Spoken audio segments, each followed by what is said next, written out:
a soccer game. I scored my first goal in 30 years, and it was a lucky goal. I went to kind of like raise my hand sheepishly, like, okay, that's kind of funny that happened.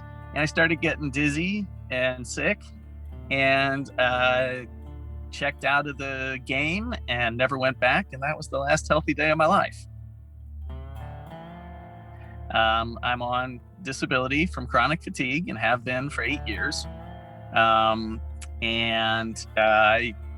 look like a normal person, but I have handicap parking, which gets me yelled at a lot. There's no medical specialty that claims chronic fatigue, so it was very hard to get medical treatment and doctors that believed there was actually something wrong with me.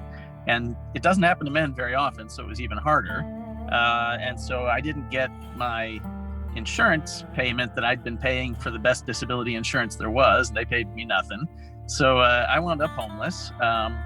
It's been an interesting path back to a much higher level of health than I had when I first got sick, when I couldn't, I was so sick. It took me 45 minutes. I got to Costco to get the prescription. It took me 45 minutes to walk from my car all the way to the other side of the Costco to the pharmacy.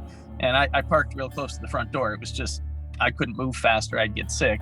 But I sprinted out of there in just 30 minutes and then couldn't find my way home because I used up all my energy. And that's what happens. Somebody wrote a great essay about spoons. When you do something, it's like using up a spoon in your drawer in the kitchen. The problem is you don't know how many spoons you're going to have that day.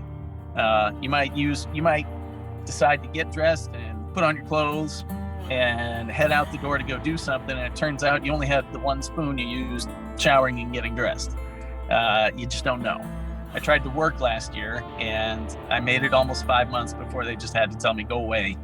You can't do the job. You can't think straight and stuff like that. So resilience is everything. I've given everybody the same advice that I got in my little piece about how to find value in being kind to other people.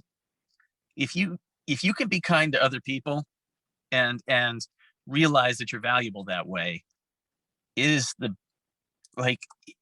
proof that your feelings of worthlessness are absolutely dead wrong.